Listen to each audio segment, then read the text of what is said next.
You're listening to The Secrets of Star Trek, where we discuss the hidden layers and deeper meanings found in all the Star Trek TV series, movies, and more.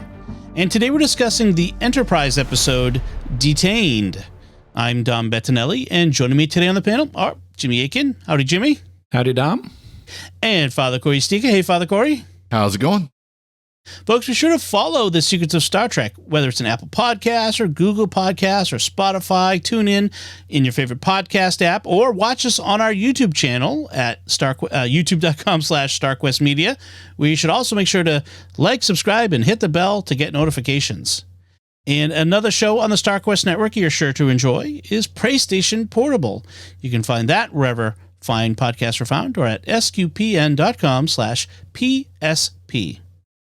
So we're talking about Detained, and Jimmy, can you give us a recap of what happens? Before this week's episode starts, Archer and Mayweather were piloting a shuttle pod that got shot down. As the episode begins, they awaken in a detention camp filled with Suluban.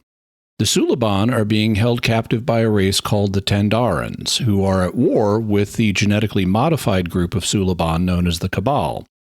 But the Suluban in the camp aren't genetically modified, so we have an episode about racism and wartime with overtones of Jewish and Japanese confinement during World War II. The leader of the prison camp is Dean Stockwell, who wants to know how Sam leapt all the way out to this distant planet, and who is telling us that the gods aren't real and that we need to be the most perfect machines we can be. He is initially helpful to Archer, but he learns that Archer has information about the Cabal and the Temporal Cold War, and Archer won't give it to him. So Dean Stockwell starts to turn nasty. In the end, with the help of the Enterprise, Archer enacts a jailbreak and allows the captive Suluban to escape and flee Tandaran space. The end. All right, Father Cory, your overall impression? I remember, this is one of the few episodes of Enterprise, at least season 1, that I remember when it first came out. And it was very much looked forward to because, of course, this was the reunion of Dean Stockwell and Scott Bakula. You know, after Quantum Leap had been canceled, how many more years earlier? About a decade earlier, I think, if I remember correctly. Something like that. You know, and so this was really, you know, people were looking forward to this reunion that would get to see the two of them together. And it's an okay episode. It's like Jimmy said in the summary, it's basically, let's take the Japanese internment camps and let's put them in space.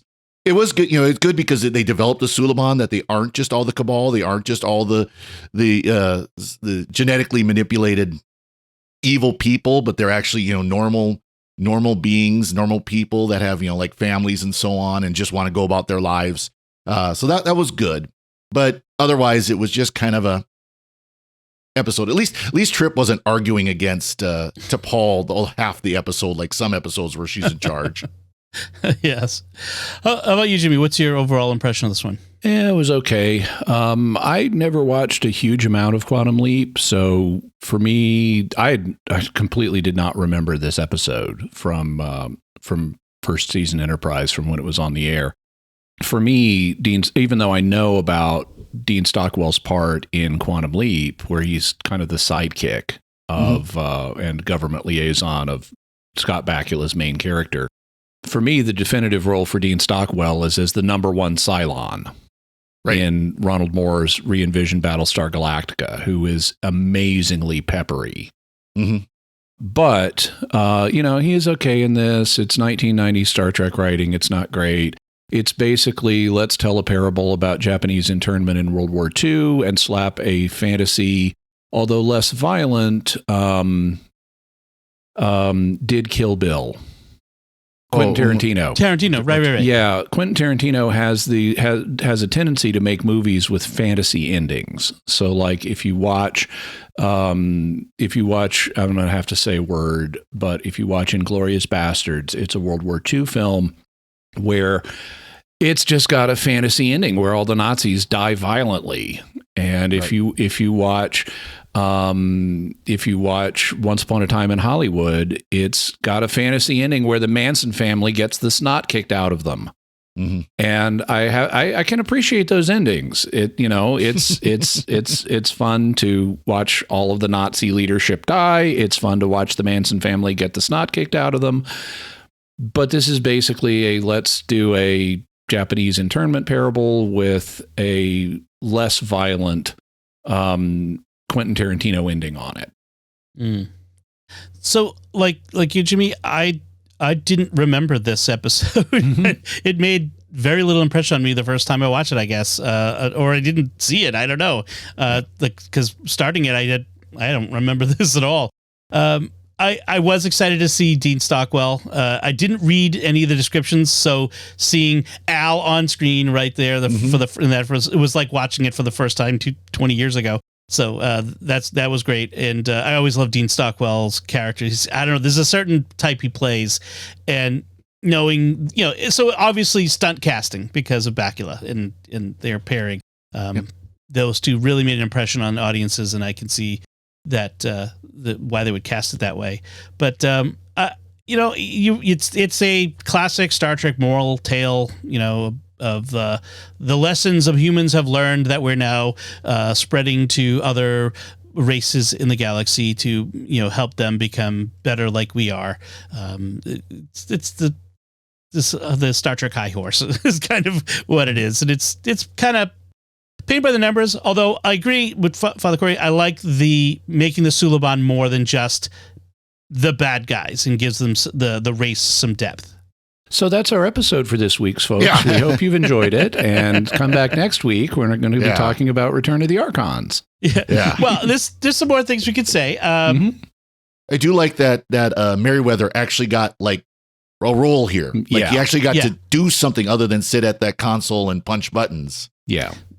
Yeah. I liked that Dean. I liked two things in particular about this episode. One of them is I like Dean Stockwell's is written so that he initially comes across as supportive. He's got limits. He's bound by, he can't just release these prisoners. There needs to be a judicial hearing first. But he tells them, I'm going to support you in the judicial hearing, and we'll get you out of here in just a few days. And his, of course, he's going to go nasty because it's Dean Stockwell, but they have a transition that's fairly reasonable. And he comes across as supportive. He's limited. He's bound by in terms of what he can do. But within that framework, he's trying to help them. And he's not a mustache twirling villain from the beginning. He eventually becomes one, but I like that he's not one from the beginning. I also like the Suluban and getting to know the Suluban in this, and they're also not just villains in this. So they're trying for some degree of complexity. And even like when Dean Stockwell his name is Colonel Grat, but I'm just thinking of him as Dean Stockwell. when he's talking to Archer about the detainment of the Suluban, he's trying to think things through, and he's justifying their confinement in a way that is not simply these are Jews that need to be exterminated for the good of mankind. He's not using a Nazi rationale. What he doesn't do is clearly come out and say that we suspect infiltrators, which was the rationale for confining, that was the primary rationale for confining Japanese people in America in World War II. And I think he could have hit that. I mean, if you're going to do that as a parable, you may as well use the actual rationales. But they're trying to do a little more than that. He also says when the Cabal attacked us, all these people died. It was like a 9/11 like event. And there were backlashes, which actually we didn't have in America, where innocent Suluban were targeted, and that there's still so much feeling on this subject that it's not safe out there for them. They're confined for their own protection, which is at least trying to be creative in terms of why you're running detention camps. We should probably also think about the context in which this episode aired in 2002. Which was right after 9/11. And so it touched on feelings about, Muslims and Islam and, 9/11 and all that sort of stuff that might have been also playing a part in how this would have been received at the time and why it was written and that sort of thing. So I could see that as well. I did like the way Grat was was written and played in this, because he does have this gradual change and movement throughout. And frankly, Grat comes across, as you said, as reasonable. He's harsh but fair, and my hands are tied. We're in this difficult. I can imagine in a different, show, this same thing, like an American military officer and like a foreign air crew who had wandered into our airspace in a military zone like Area 51 and being detained, and don't worry, it's just bureaucracy. We'll sort it all out, and all that reasonableness. And when the aim is really he wants to pump them for information and hold their release as a carrot. And even that develops, because initially he is just supportive. He doesn't yet know about, you were at this broken bow incident, and you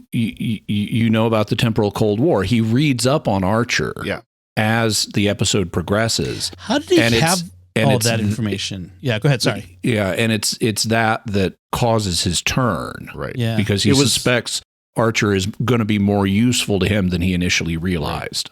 He got all that information from the shuttlecraft. The shuttlecraft crashed, and they were able to get the database. Because they and it's normal course, like the Enterprise's computers are backed up in the shuttlecraft, so they can do that. Because you got to have offline reading. You can't always have internet when you're off. Crashing on a planet.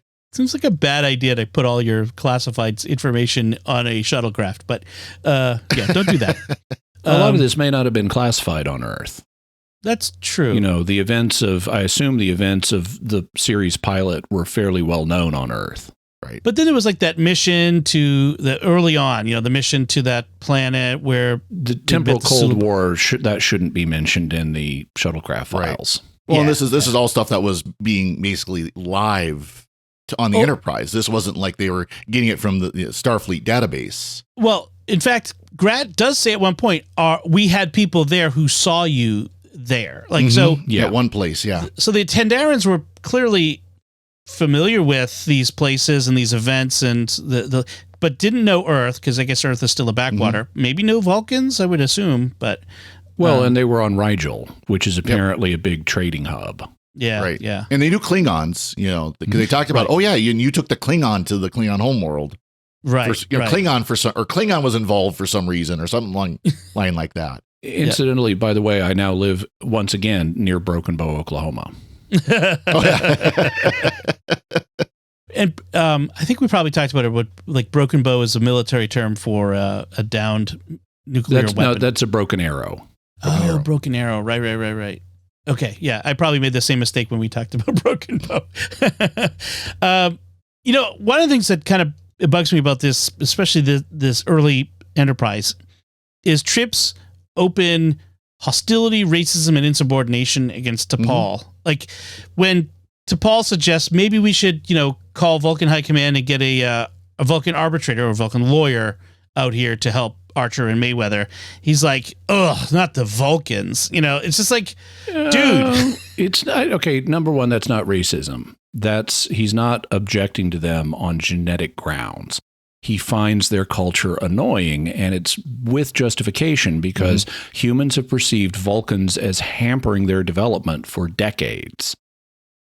Yeah. It's the insubordinate part of it that really bugs me. Like and that's where I commented about how he doesn't spend half the episode arguing, but he does spend about a quarter of the episode arguing with her. He just doesn't get as bad as he did before. And he is more respectful than he had been in previous episodes, where he's like, well, we've got the location. What do you think about going and checking this out? And she agrees. He doesn't just outright accuse her of wanting to hang them out to dry. Or give orders to the navigator, like immediately.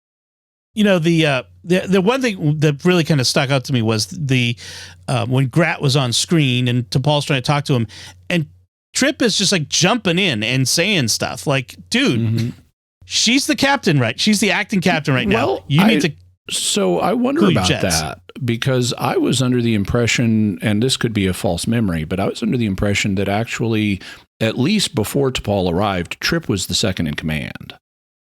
And I remember thinking that was an interesting aspect of this show, that, at the beginning of Warp Flight ships, the engineer would be more important than the science officer. Right. And so I think the relationship, and given that T'Pol is not a member of Starfleet, I think the command structure is a little ambiguous. At least it is for me, although that may be based on false memories. Right. And more often than not, she would get the chair when Archer was off the ship instead of Trip. Despite their internal claims that we're not a military organization, they still have ranks, and I just feel like, yeah, I mean they play loosey goosey with that all the time. So that goes all the way back in Star Trek history. So it was kind of like Trip, just calm down and don't ruin things. It didn't, like you said, Father Cory, it wasn't as bad as other times, but it kind of stuck out to me. I love the bit when they're implementing the plan, and they don't really show us how this plan came together. I mean, they eventually get a communicator down. They beam a communicator down to Archer and Mayweather. So they've had some contact.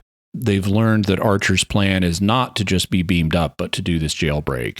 And then somehow off screen, they arrange for this jailbreak plan. And they implement it kind of like Mission Impossible. One of the things that happens in Mission Impossible is you may be given a little sketch of what's supposed to happen, but if you watch old Mission Impossible episodes, TV episodes, not the movies, they start putting their plan into effect, and you have to watch because they're not talking as they're putting their plan into effect. And so it's a very visual television program. They don't just summarize everything for you in dialogue. You have to figure out the plan. You have to watch them put it into action. And they give us that experience here. So there's like a great bit where they're stalling so that Hoshi or someone can download, can do something without them detecting it. And they're basically jamming up their files by, we're going to download our big database now to you so you can learn more about us. And really, they're clogging their computer system. It's effectively a denial of service attack. Yep, exactly. But I love how easily T'Pol lies to Dean Stockwell. It's like, I'd like to arrange for you to come on board the Enterprise, and we can serve you a dinner in your honor. Do you happen to be vegetarian, or are you a meat eater? And she's just totally lying to him to cover this denial of service attack. Well, and she's so polite through it too, and so kind, and yes, we want to make overcome this difficulty, and it's like, oh, by the way, I'm like jamming up your comm signal. Sorry. Her acting changes. She is much less officious Vulcan in that. She injects, I forget the actress's name, but she injects elements of kindness into her performance in that speech. Yeah.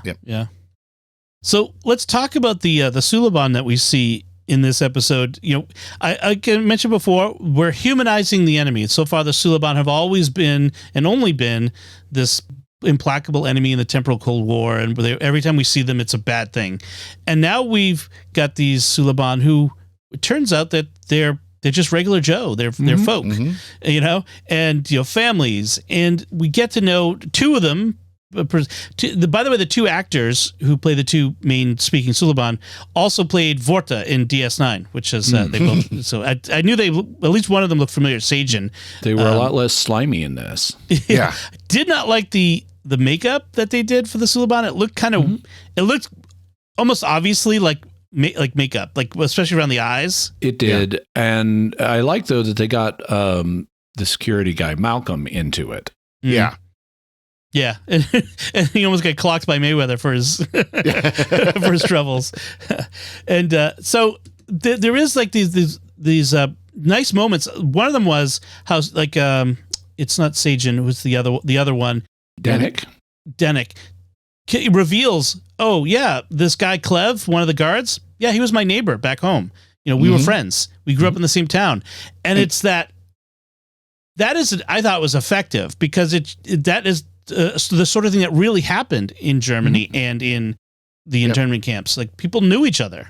I liked the fact that, and I don't know that they explained this before on the show, but the Suluban homeworld became uninhabitable 300 years ago, and so they're living in a diaspora.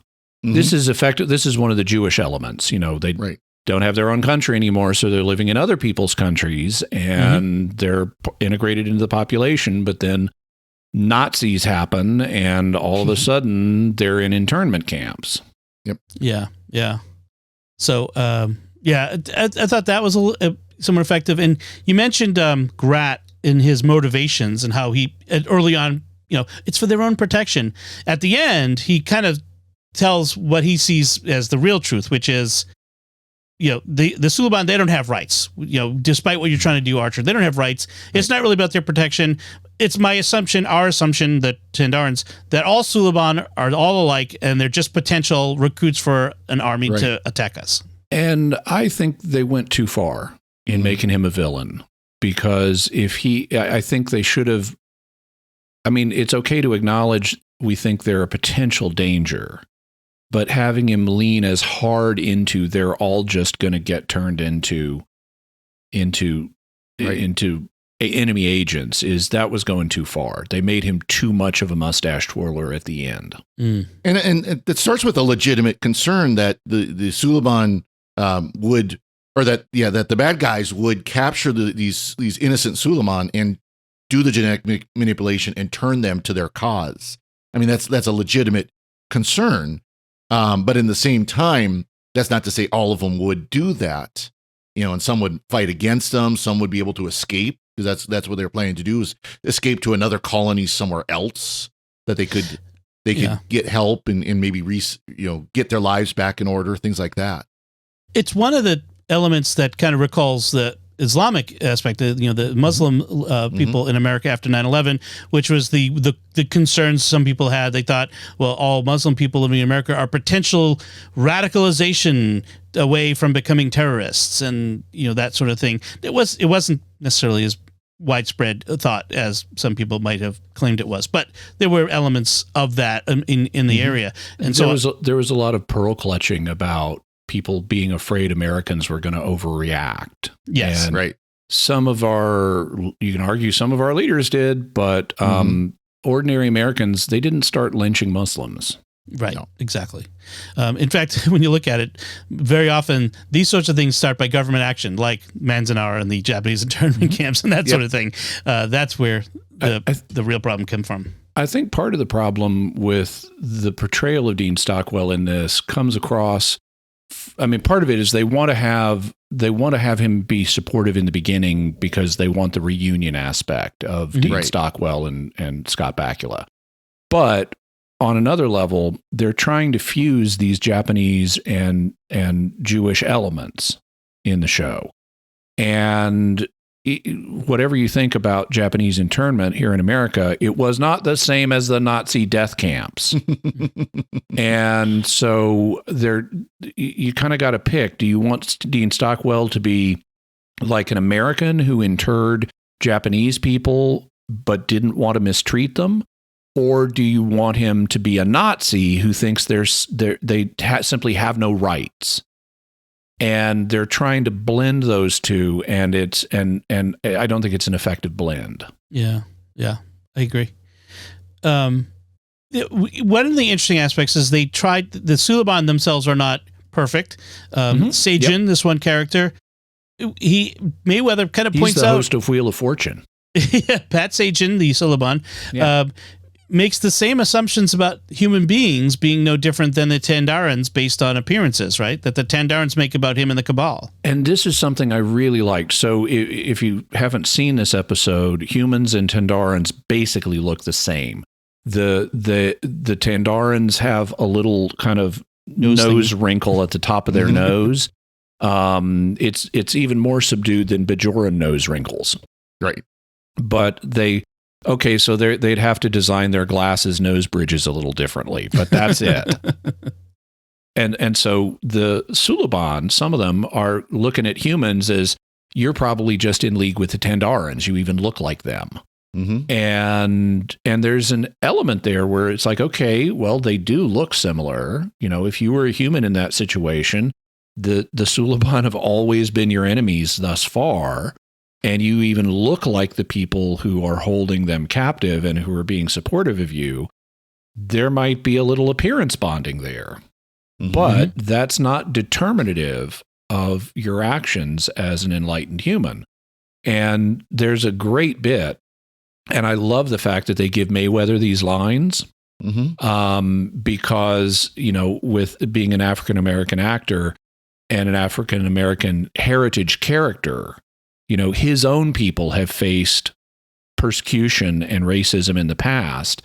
And there's a scene where he's talking to Sajin, and Sajin is accusing them of perhaps being in league, and now evidence is emerging that we're not in league with them because Mayweather's just been beaten up for having a communicator. And Mayweather says effectively, why didn't you even think to ask us for help? Is it maybe because we're not Suluban, because we look too much like the Tandorans? And it's like, that's dramatically interesting dialogue there. Right. Mayweather admits, when I first came here, I had a difficult time overcoming my preconceived notions about the Suluban, but I did. So why don't you? And that was an effective scene, and that eventually inspires Sajin to take action later on to show that he has changed his mind, which I thought that was effective. So one other note is Archer again makes another exception to his rule about not interfering in civilizations, but as we know, the Prime Directive is a moral. They use it too often to hide behind from the moral things that they need to do. But let's put it that way. Some things demand that you take action. I actually have I have an interrogation for this episode in terms of the morality of what Archer does. You are not at war with the Tandorans. They are not. These are not death camps. They are detention camps. And we don't know how long they're going to be in these detention camps. It might be their entire lives. It might not be. But there are dozens of these. We know that because they're in Camp 26. And even the main guys, the main Suluban, Danik, has a wife in another camp. And you're gonna break one of these camps out and let them escape via shuttles or spaceships in this hangar and flee Suluban space. Now, why would Danik want to do that if his wife's in another camp? Well, they give us a reason for that. They don't point it out explicitly, but he's also got a daughter who's with him. And I can see saying, okay, I've got our daughter. I need to get her to safety.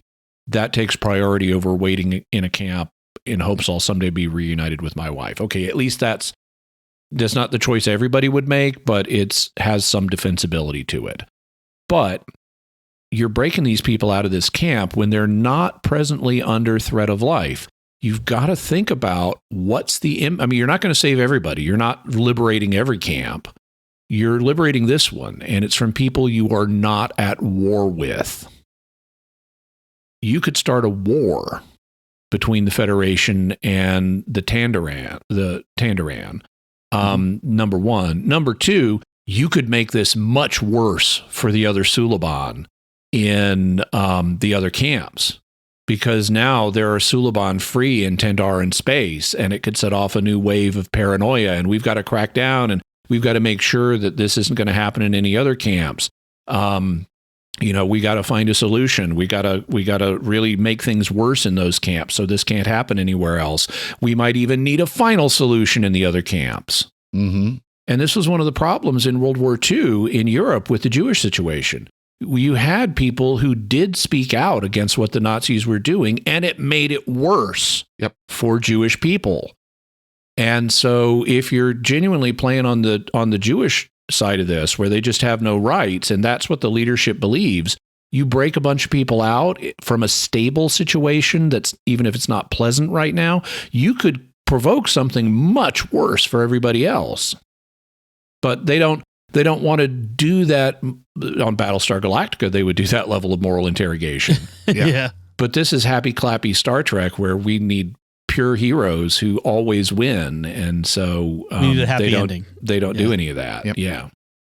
I think it would have been interesting if they had written this where the Suluban all say we don't want to go, and Archer and Mayweather go, and we have an unsatisfying ending where our characters are safe, and they leave behind these people who have chosen to stay behind for those very reasons. I thought that I think that might have been a better episode, or a few of them want to go, because usually groups don't all have the same opinion, and they could have left Dean Stockwell in a more morally ambiguous position than where they left him. Yeah. I think that would have been an interesting. That's sort of a DS9 style ending, than Enterprise.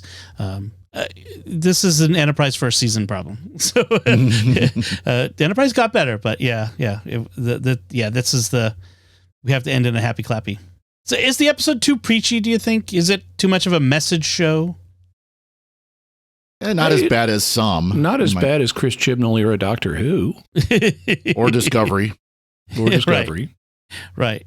It wasn't but that's kind of a low bar, admittedly. I mean, it's obviously a preachy message. So, I mean, it's obviously got a moral message. Yeah, it's a message show. I think for a message episode, this is better done than some, even in Enterprise. But it's still not great. Yeah. And contributing to its not greatness is the line, polarize the hull plating. Because we're always polarizing it. We're always doing that. It's like, guys, come on. You gave them the transporter. You've got of the magical technology of the future. You've got subspace radio. You've got the transporter. You've got force fields. You've got phase cannons now. You've got phase cannons, which are the equivalent of photon torpedoes. You've got phase pistols, which are the equivalent of phasers. You've got the transporter. You have grappling hooks instead of tractor beams, and you've got polarizing your hull plating instead of shields up. Yeah, and it's like you're not really giving me a sense of we're living in a different and earlier time. You've just changed the vocabulary. Right. I actually wrote down when she said that. I said polarized hull plating equals discount shields. Yeah. Discount shields, and that's what it is. That's all it is. Of course, it helps too that this this race is basically technologically equivalent, or maybe even a little under where Earth is, because their torpedoes pretty much take out the attack ships, and the attack ships really don't do any damage to Enterprise. So the patrol craft were probably like shuttles, equivalent of Enterprise shuttles. Yeah. Yep. And the thing is, you don't need all of this magical Star Trek technology in order to tell TV science fiction. They don't have shields on Babylon 5. They don't have shields on Battlestar Galactica. They don't have tractor beams on Battlestar Galactica. You can tell wonderful TV science fiction without loading it up with all this magic. Yeah. Yep. That would be interesting if we have a hull, we get shots in it, we have to fix the hull every once in a while. Oh yeah, I mean Battlestar Galactica literally got hit by nukes, by nuclear missiles. It showed over the years. Yeah. And they shot actual like projectile weapons, things like that. So anything else to say about this episode, Father Cory? Now there was one oops. That Trip got left on the planet. So he flew the shuttlecraft down to pick up Archer and Mayweather and Malcolm. He wasn't on the shuttle going back. It was just the three of them. So obviously you can, they beamed him back up and all that, which that is one thing I always did like about Enterprise is the transporter wasn't the magic get people out of trouble device that it became later, especially in TNG and because maybe you're murdering them. Yeah, exactly. Right. But yeah, that was just, I kind of laughed. The last scene shows him flying back to the ship, and it's like, where's Trip?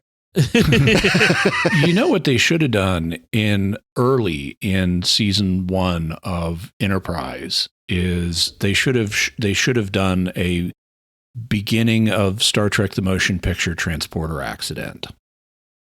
They should have, they have Captain Archer use it in an emergency situation in the pilot. Right. Very quickly thereafter, they should have shown someone get turned inside out. Well, and if they had done that, it would have added so much weight going forward in the series to the decision, do we use this or not? Well, they did have the one where they're on the planet where the storm moves in and there's the leaves blowing and the guy beams up and the leaves have like embedded into his skin. But that wasn't like a death. It was still but so I could see that kind of being that, maybe not quite to the same level, but similar. I would have done a Major Kowalski with it. I would have on Stargate, where you have this character, he's introduced as a main character right at the beginning, and then horrible fate. Right. And I would have had one of our major characters from the pilot get turned inside out in episode 3 or something like that. I mean, like the pig being on the pig Galaxy lizard Quest? is the pig lizard. Yeah.